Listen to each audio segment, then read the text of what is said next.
somehow right. That's all time. That's all time. Derek Jeter is top 3 shortstop. Good morning, good afternoon, good evening. Whenever you listen to this, this is Tanks and Tuddies presented by Tubbs and Franke. As you guys can see, if you're watching the YouTube, Franke is on his way back from Wisconsin. So he's only with us for a short time here, just to kind of give us his dynasty update. We got some news. He's heading back from Wisconsin, so he will not be staying for the whole show as the audio will be a little choppy. He's just on the phone.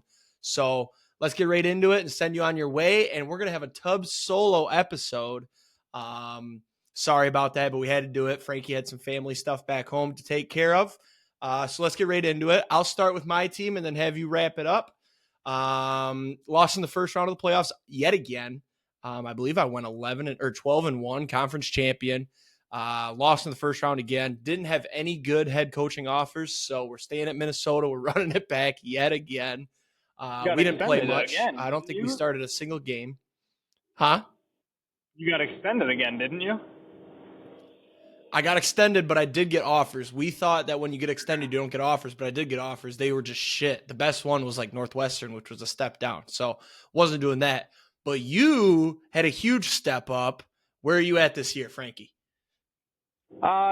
So finished the season on a high note. Like I said last week, just won out the rest of the season with San Diego State. Went to the bowl game, had a couple decent offers.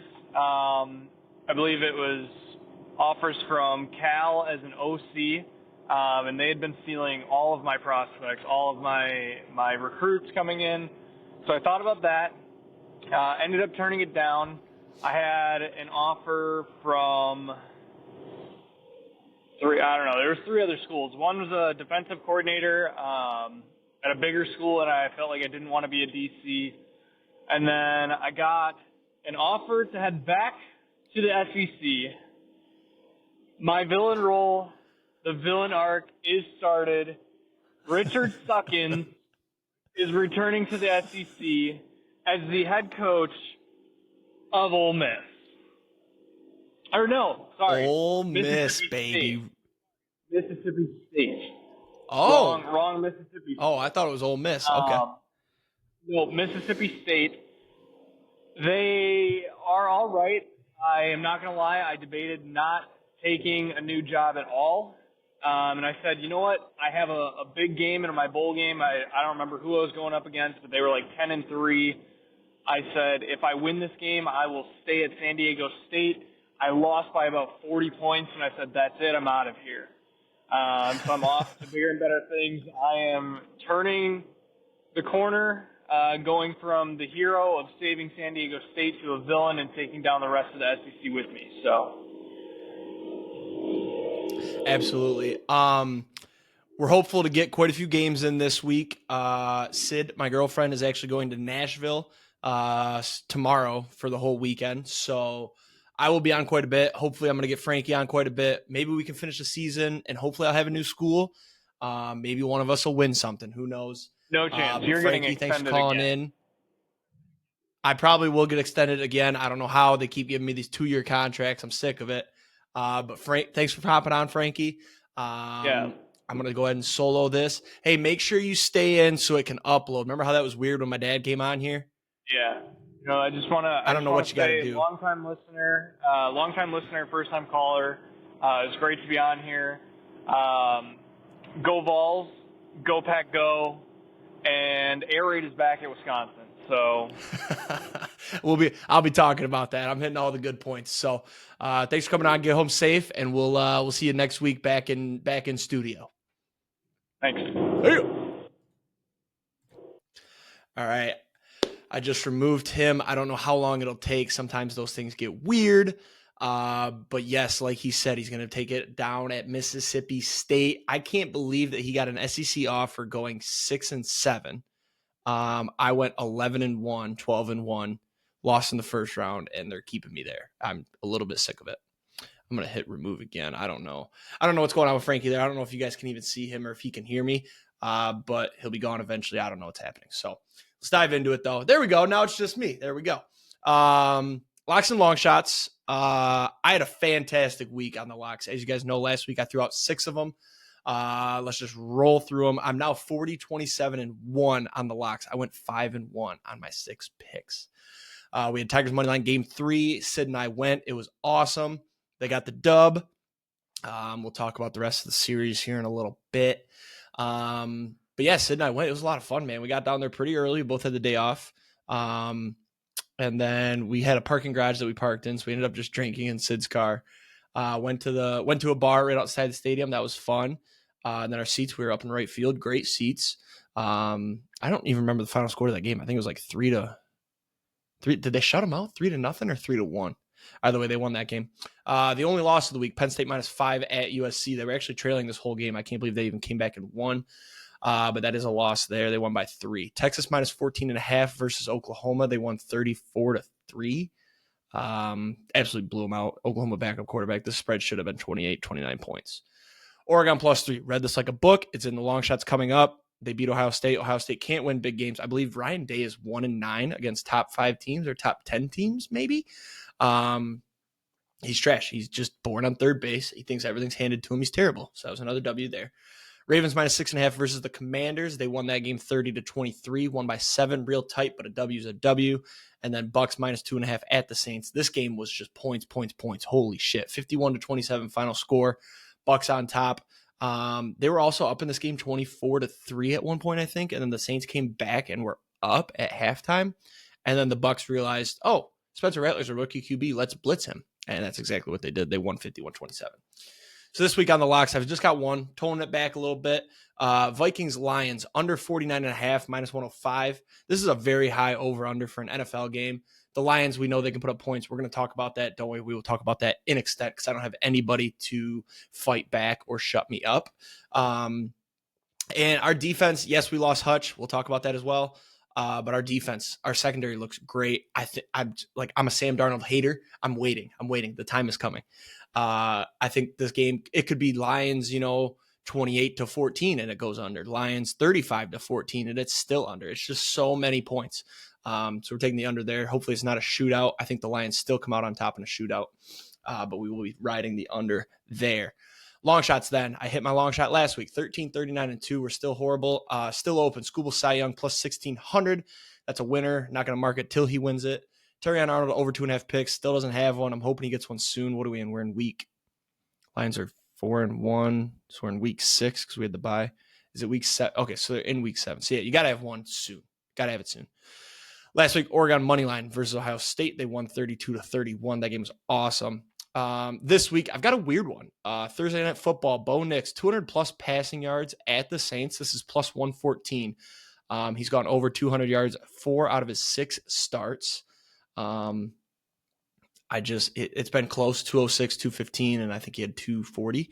But he's also gone way under this line as well. He had 60 and 130 at one point. So I'm just hoping there's 2 scenarios here. It's a shootout and he goes for over 200, or they're behind pretty much the whole game and pass quite a bit. So that therefore he'd throw for 200 yards. So that's what we're hoping there. I think it's a nice little juicy long shot though. We'll take that. And then Austin's locks, still open. He's 48, 34, and 1, by the way. Still open Packers to make the Yoffs at -155. Looking pretty good right now. Last week, he had the Jags Bears unders in London, under 44.5. Did not hit. That was a loss. Texas, Oklahoma over 49.5. That was also a loss. Texas did their part. Oklahoma did not. And then he had the Massey Witt hit parlay on Wednesday. That did hit at -124. So 1 and 2 on his locks last week. This week, I'm going to be honest, he sent me his locks and long shots, and I hated every single one of them. I think he goes 1 and 4. I need to remember that. I think he will. We'll see next week. Clemson -21 versus Virginia. I think this is maybe the only one that hits. Packers, Texans over 47.5. Don't hate that, but that's a high line. And then Tennessee +3. I don't even know why I'm wearing these headphones. I'm not even talking to anybody, but I guess we'll leave it for now. I don't know. Tennessee +3 versus Bama. This is a pure heart pick. He's driving home. He looked real quick. Bama has looked terrible the last 2 weeks, so this is a bounce back game for Bama. It is in Tennessee, so that's an advantage, I guess, but I think Bama wins this game by 7-10. Long shots then. Last week, Jags money line that lost. Jets money line that also lost. Texans money line, or Texas money line, Tennessee money line, Boise minus 20.5 at plus 150. That hit. So we went 1 and 2 on the long shots as well. This week is long shots. He took Tennessee money line versus Bama and Wisconsin minus 13.5 at Northwestern. I think those are both losers. I think Wisconsin's coming off one of their best offensive performances yet, and they always struggle at Northwestern. I don't think that's a good pick. Tennessee, I think they lose, like I said. I hope I'm wrong. I like to see my boys do well. I'm not a hater, just giving my opinion. So let's roll over to the Tubbs pick tracker. We had a terrible week last week. Overall, we are now 230, 219, and 4.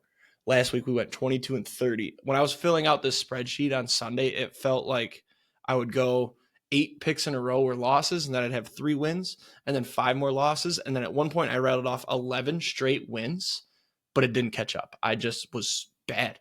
Worst pick, I'd say Georgia minus 34 or just 34 versus Mississippi State. They won that game by 10. I should have known that's way too many points for an SEC game. What was I thinking? However, my best pick, Wisconsin plus 2. They were underdogs. They won 42-7. Their offense is firing. The air raid is currently working. Franke's not wrong with that. But as you know, their quarterback, Braden Locke, is very wishy-washy. This week, I don't remember what I had Tuesday night. It's also tough, man, picking Tuesday night, Wednesday night, Thursday night. Like, I don't know these teams. I just don't know these teams. I need Maction to start. Maction, I can get dirty with it. Franke had me fill in for his 50 days of football picks. I went 2-0 in the NFL game on Monday night, the Jets game, by halftime, by the way, hit both by halftime. But then Tuesday night, I went 1-1 with a split. I had a quarterback to throw for 250 yards. He's hit it in 5 out of 6 games. And then he throws for 225 in a game that went to overtime. How am I supposed to predict that? I don't know Louisiana Tech. I don't know New Mexico. I don't know any of these teams. So I don't know how he does it. He's down. I had him up 2 units on Monday, and then last night I lost 0.04 units.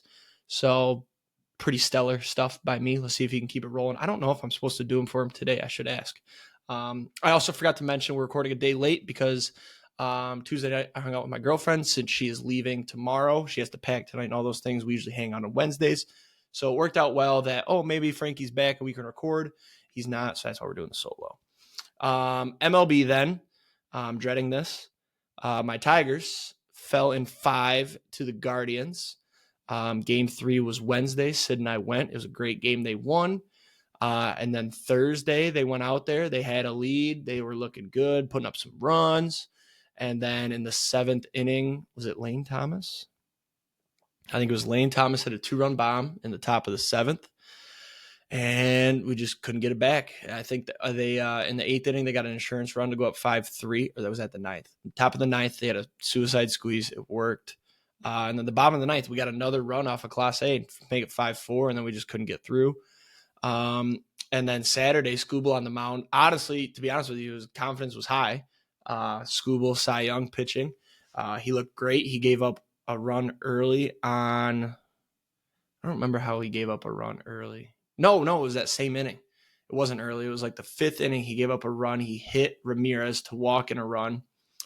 And then very next batter hit a grand slam to go up 5-2. We were up 1-0 at that point. Gave up a grand slam to go to 5-1. And then the Tigers kind of clawed back a little bit. I mean, it was 5-3. They were scoring. Offense was looking good. And then the bullpen just didn't look the way it has. The magic ran out, to be honest.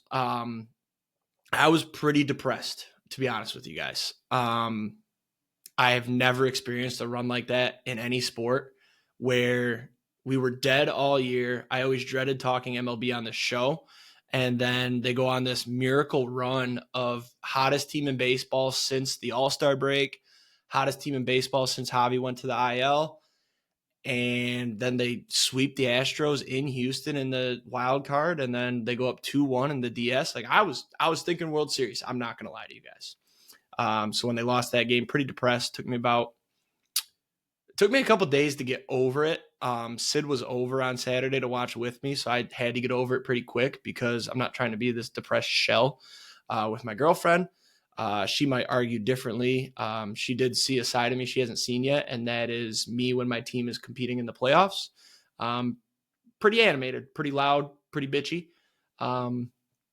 It was a good time, man. What a great run.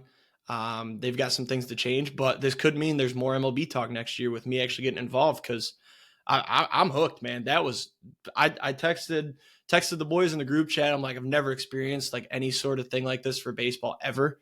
When the Tigers made the World Series in 2012, I wasn't really into it as much, but this run was just magical. Postseason baseball, there's no rush like it. Just the heart race, and you guys saw it on the podcast that one time we recorded while they were playing. So good times, good times. It was a great season. Nothing to be ashamed of.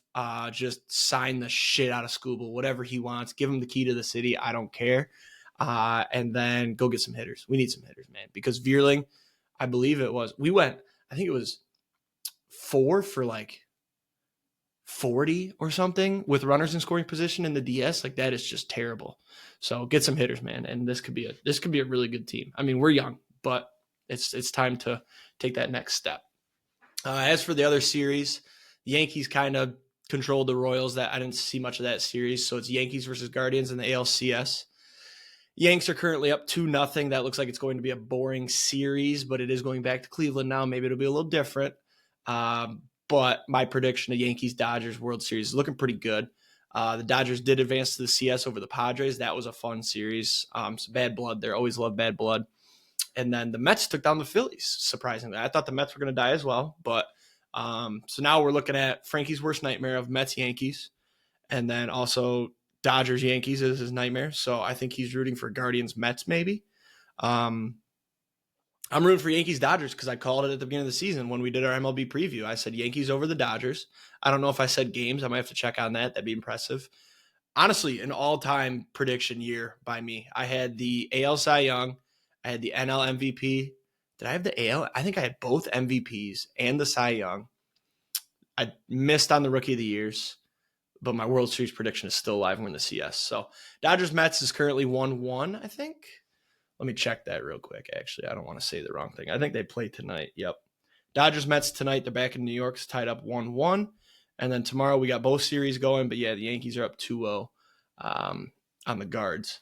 But the Guardians are never dead. You know, the Yankees are going to run out of pitching eventually. Their pitching's been shutting them down. They're back in Cleveland. So as long as Cleveland can move the time slot of the game to whatever benefits Matt Boyd, that also happened on Saturday.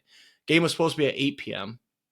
And then the Guardians said, there's inclement weather, so we're going to move it to 1 o'clock. And then it just so happened that Matt Boyd is way better pitching during the day than he is in prime time. So I don't know. There's just a little conspiracy there, if you ask me. But yeah, season's over. It's done. Hopefully we get an entertaining World Series because so far the CS has been minimally exciting. So college football, we had probably some of the best matchups going into the weekend ever. And it didn't really disappoint. Some of the games did.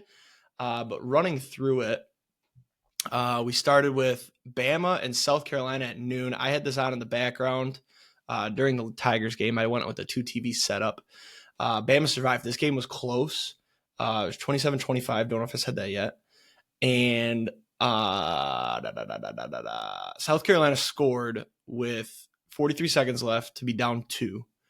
They failed the 2-point conversion, but then they recovered the onside kick, and they had a shot to win it. They threw a Hail Mary at the end. They got picked off. Bama's in shambles right now. Just not how you want to be looking when you've got Tennessee on the schedule next week, who's been okay and could be good. But I'm a Nico hater, so I don't think Bama's too worried. Is that game in Bama this week? It would have had it on Franke's locks and long shots.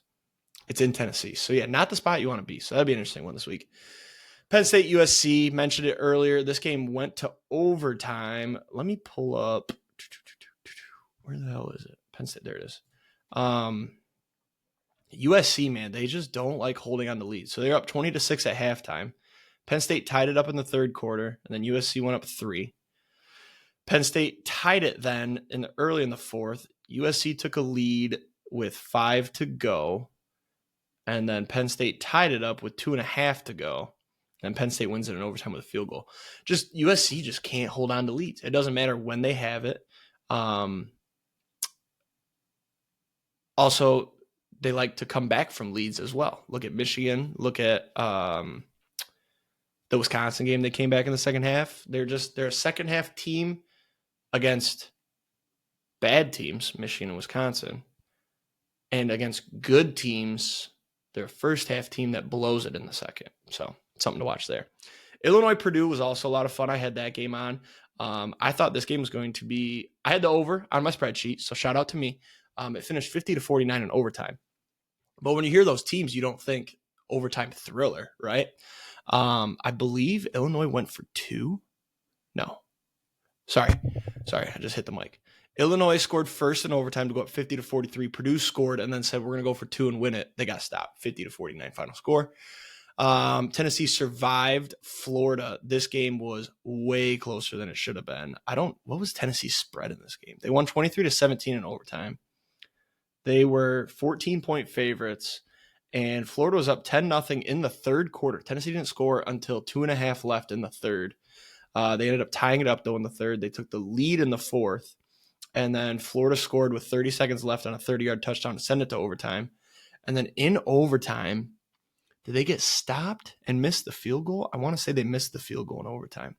Either way, Tennessee survived, and I think it might have been a little bit of a look ahead. Like, we got Bama next weekend. Florida's easy, and that's what happens when you got a look ahead game. I got to think of that when it comes to, like, throwing out picks, because every time Michigan did it constantly on their run the last 3 years, where you got a big game the next week and you're going to look like shit the week before. The one that comes to mind is Illinois 2 years ago when they won by 1 at home the week before Ohio State. Like, that's just what happens. You look ahead, you're very focused on that big opponent, and then you drop them. So can't not talk about Wisconsin. They played Rutgers, who was looking like a maybe good team this year. And then Wisconsin went into Rutgers and just trampled them. I mean, I'm talking like cock down your throat, not letting you breathe, beat the brakes off of you. Final score was 42-7 Wisconsin. They controlled this game from the start. They scored 5 minutes into the game, 7-0. And then just score. Rutgers finally got on the ball with a 13-yard run in the fourth.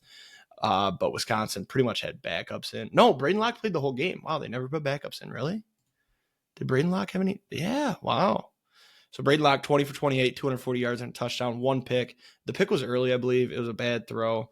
But Wisconsin looks good. I was shocked they didn't get ranked this week. I think they should be ranked. I think Wisconsin should be ranked over Michigan.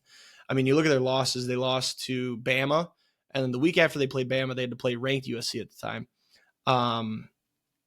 And that's just tough coming off a game against Bama where they beat the shit out of you in your house. So shout out to Wisconsin, though. They look good. Might have to hop on the bandwagon because I think Michigan gets exposed this week against Illinois. Not excited for that game. I think Michigan might score 10 points. Illinois' defense looks okay. Well, no, you know what, though? They don't, though. Purdue put up 49.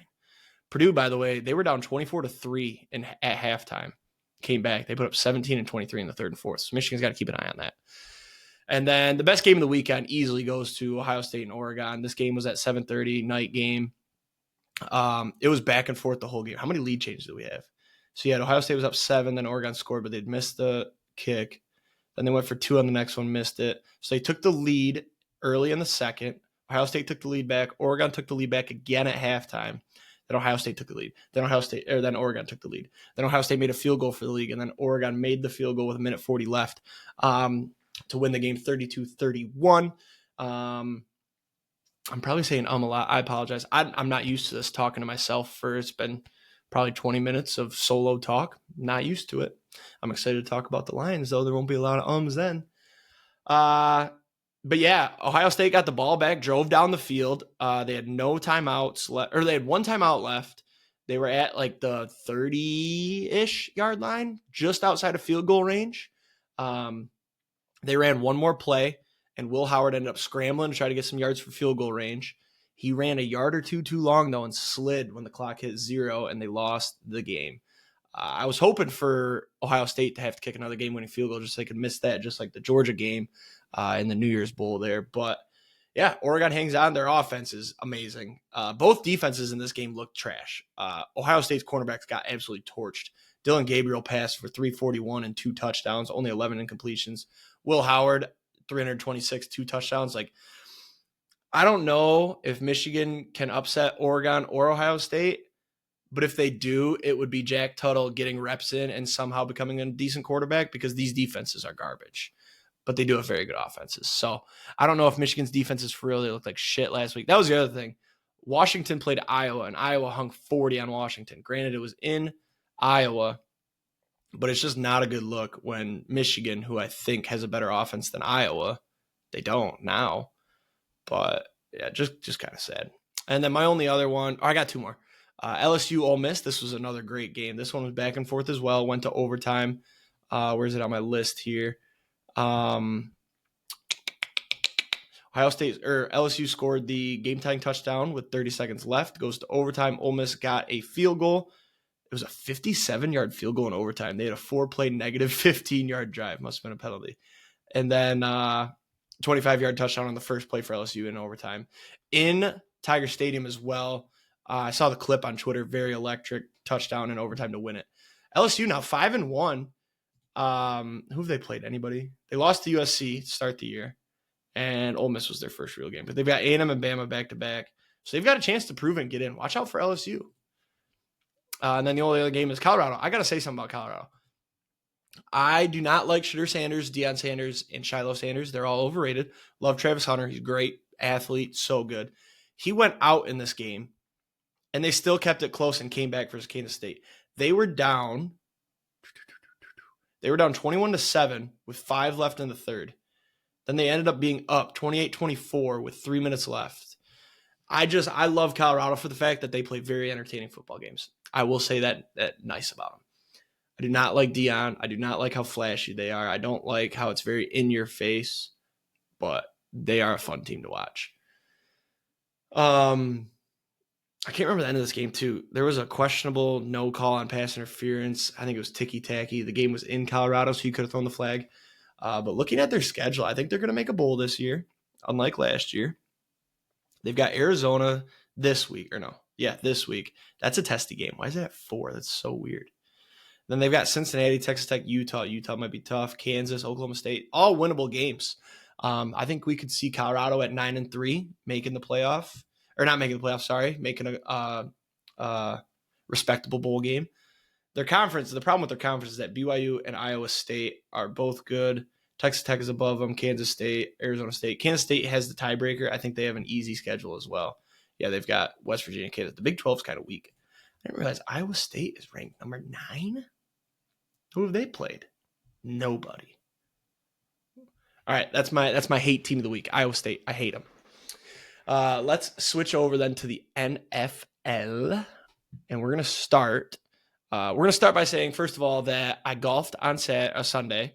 It was a lot of fun. It rained on us, so that wasn't fun. But I missed the entire 1 o'clock slate.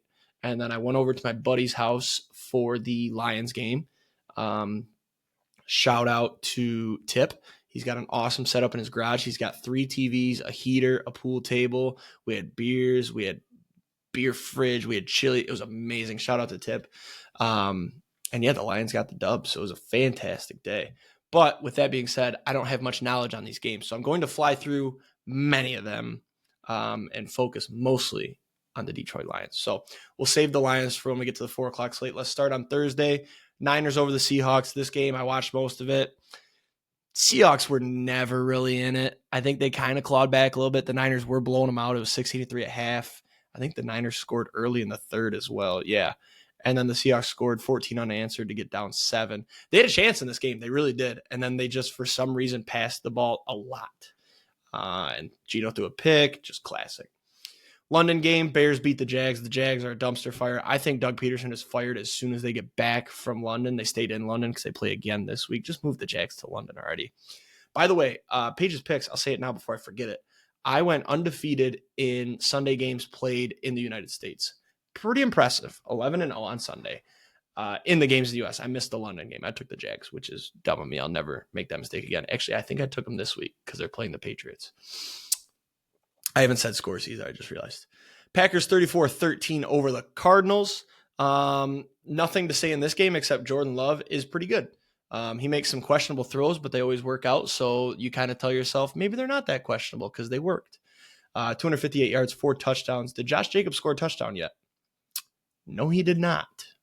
Does he really not have one yet?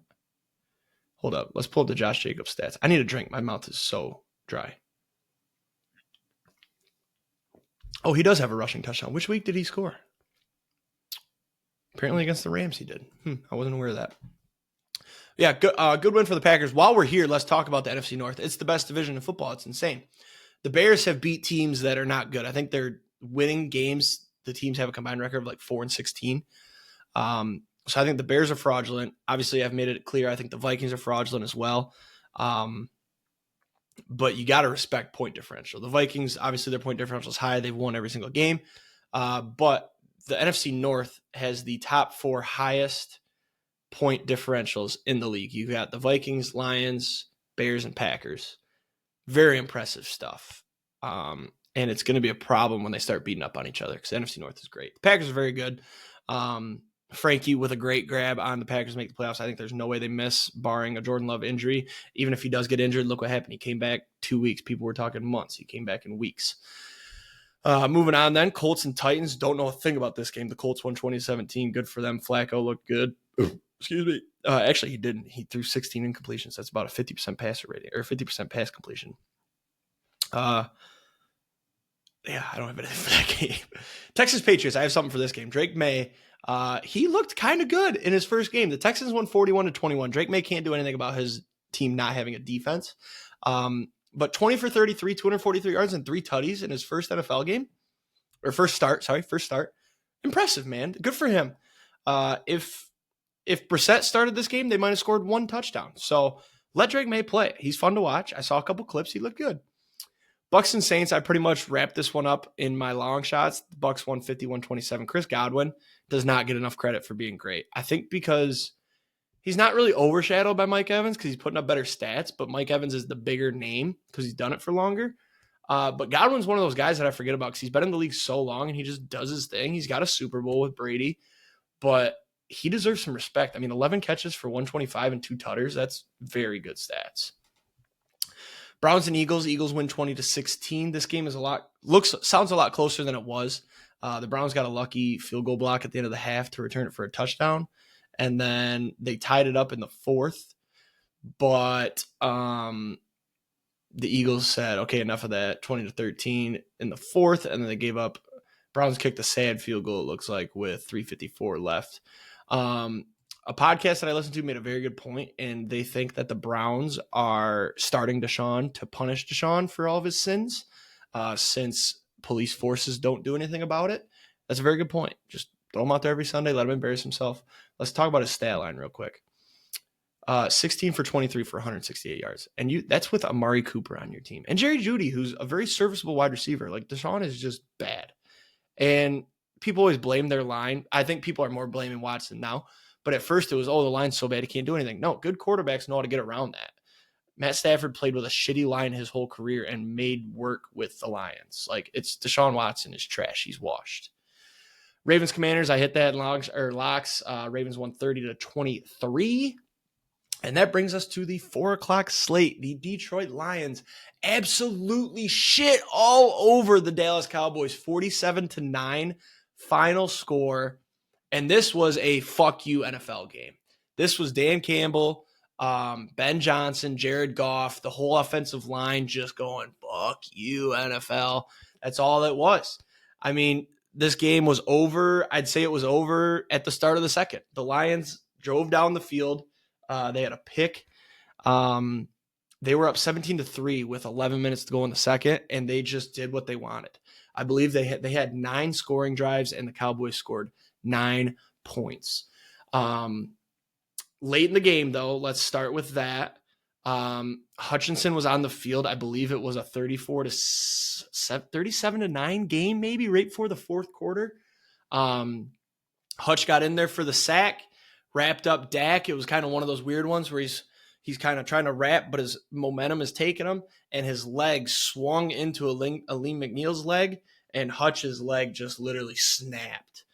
You could see it on the broadcast. It was very scary. He's done for the year. They said it was a clean break, which is good, but he would only be able to come back if we made the Super Bowl. And then even then, if we made the Super Bowl without him, why rush him? This is a career-altering injury for Hutchinson. It was literally the worst thing to come out of this game. Like, this game would have been the best game ever. make it up for last year. I'll talk about what the Lions were doing in a minute. But the fact that his career is now altered, and we were looking at having a serviceable pass rusher for 6-7 years minimum. But luckily it was a clean break, I guess. He had surgery right away.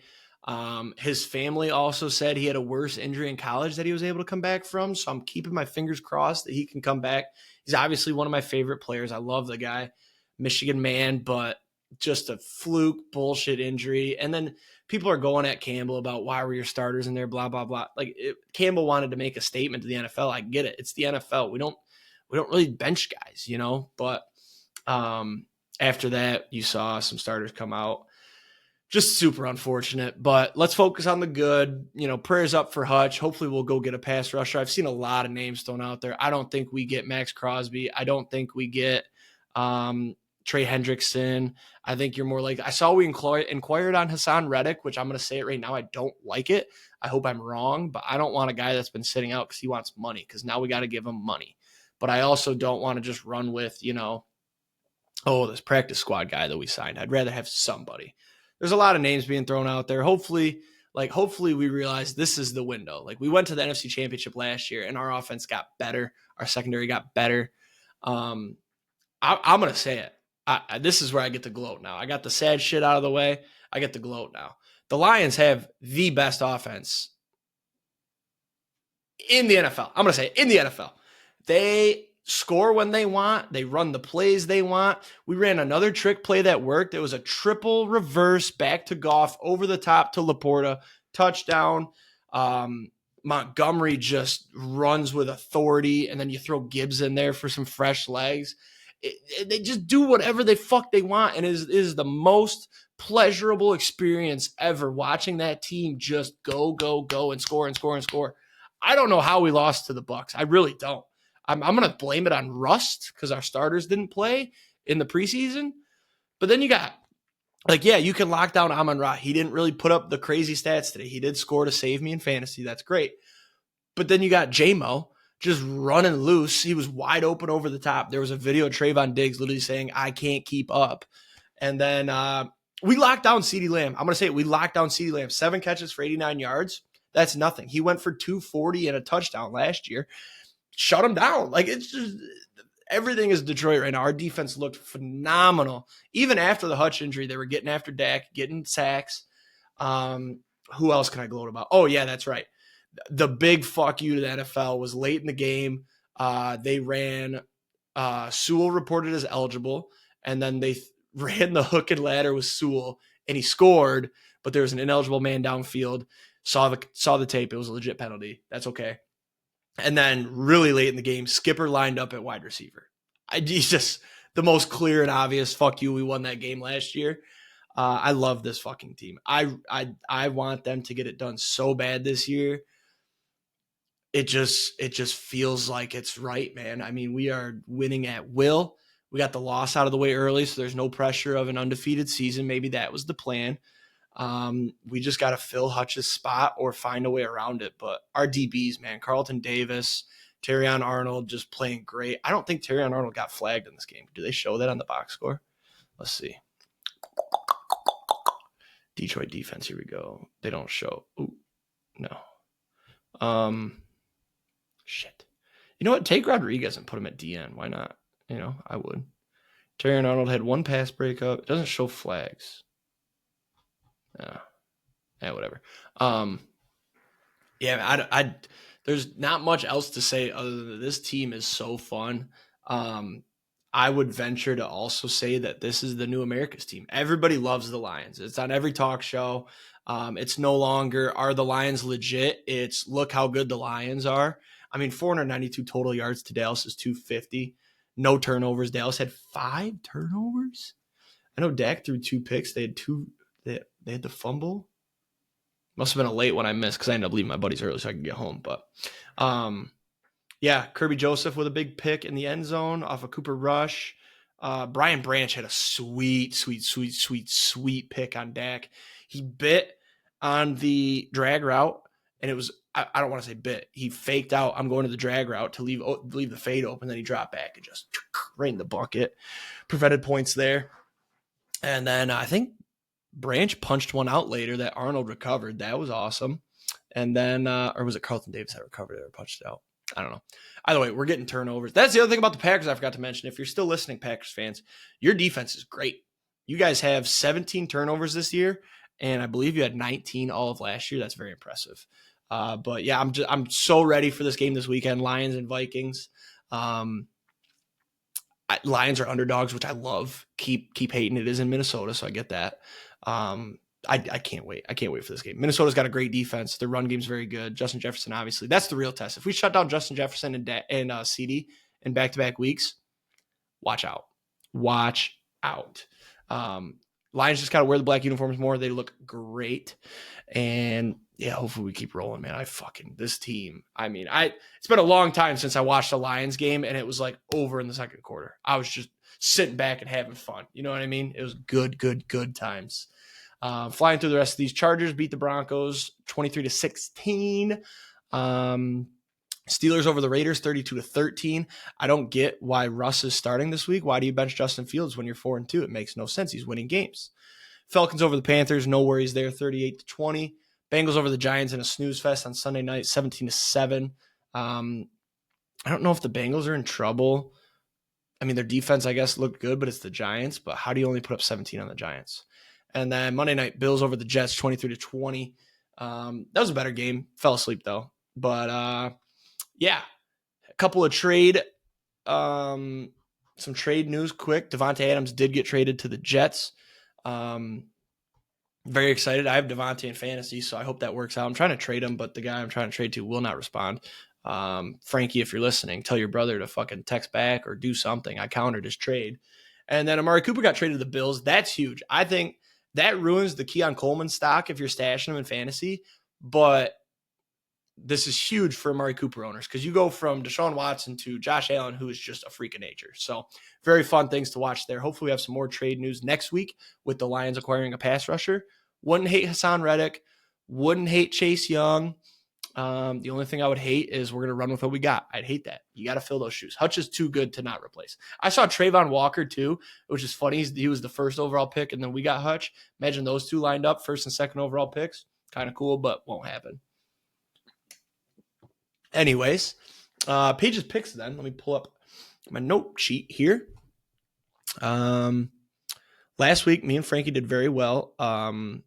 Paige went 8-6, which is good. It was a big week for the favorites. I think that's why we all did so well. I won 11-3 as well as Frankie at 11-3.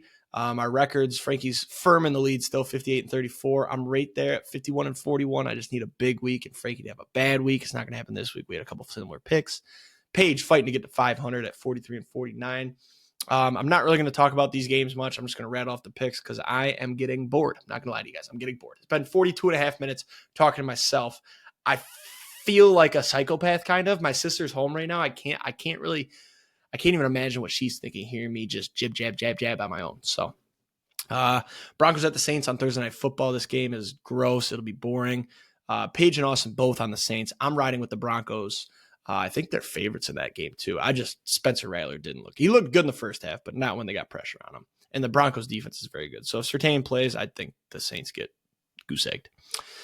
London, Patriots at the Jags. We're all on the Jags. Titans at the Bills. We're all on the Bills. That's an easy one. Eagles at the Giants. Another easy one in my opinion. We're all taking the Eagles. And then Lions at the Vikings. This is where we have some disagreements. Paige is taking the Vikings, which is really a shot to the heart. I hate that pick. I take offense to it. It's the same thing as last year where she would pick against the Lions all the time. They kept winning, so I guess I don't hate it. Who'd she take last week? She take the Lions last week or the Cowboys? Cowboys are her team, so she probably took the boys. Yeah, Paige, when are you going to learn? When are you going to learn that the Lions win football games? That's 2 weeks in a row now you're going to lose because the Lions are not losing to Vikings. Frankie, he knows. He knows ball. We're both on the Lions. Seahawks at the Falcons. We're all on the Falcons. This game's a little interesting. I think the Seahawks are flying a little under the radar, pun intended, since they're a Seahawk, but I think they can win some of these games where it's like, oh, the Falcons should win that, but it's only a 3-point spread, so I guess it's not that shocking. Then you got the Bengals at the Browns. We're all on the Bengals. Clearly, the Browns are going to win one game. They already won it. Or do they have 2 wins? How many wins do the Browns got? 1 win. Yeah, they're going 1 in, what would it be, 16 now. Dolphins at the Colts. We're all on the Colts. Dolphins are in trouble until they get Tua back. Which, is he alive? Anybody checked on Tua? Haven't seen him on the sidelines. Is he alive, or are we trying to find the replica? I don't know what's going on there. Texans at the Packers. Paige is taking the Texans as well. I guess she just really does not want to ride with her boys' teams. I don't know, especially her boy, Franke. That's his team. I get, not taking the Lions, whatever, but you got to take the Packers, I feel like, every week, but I guess not. Austin says Packers, probably team total over. I like that pick. I don't think there's going to be a lot of defense in this one, but it's just a high total. It's a high total. I don't know. I'm on the Packers as well. Panthers at the Commanders. We all agree the Commanders. Panthers are a dumpster fire organization. Raiders at the Rams. This is where we have some disagreement. Paige is taking the Raiders, the underdog. I'm on the Raiders as well, taking the underdog in this one. It's just like the Jets last week. I was wrong, but I said it's one of those, you lose your star player. You finally got the cancer out of there. Max Crosby's still fighting. Maybe he's gone by the weekend. I don't know. But I'm taking the Raiders. And then Austin's on the Rams. He'll probably be right. It's a 7-point favorite. There's a reason they're favored by 7. However, we know this. 7-point dogs have been very good this year. Take the Raiders. Chiefs at the Niners. Paige and Austin on the Chiefs. I'm taking the Niners. I'm a Chiefs hater. You guys know this. I think they lose. Jets at the Steelers on Sunday Night Football. Franke finally gets his wish. The Russ Prove-It game. He's taking the Steelers. Paige is also on the Steelers. This is one where I didn't hate the Steelers. However, I hate Russell Wilson. Give me the Jets. Devontae Adams, Aaron Rodgers reunited. Devontae Adams 100-plus yards and a touchdown, and the Jets win big. They didn't look bad last week. That's the thing. They missed kicks. If they made kicks, they would have won. Ravens at the Bucks. We're all on the Ravens. That could be bad. The Bucks are a weird team. That's Monday night. We got 2 Monday night games. Chargers at the Cardinals. Paige and Austin on the Cardinals. I'm on the Chargers. Jim Harbaugh literally had to leave the game because his heart was like having an arrhythmia or something. And he came back and they won the game. Like, that's a guy that's got heart. He's 2-0 in those games, by the way. That's the second game that's happened.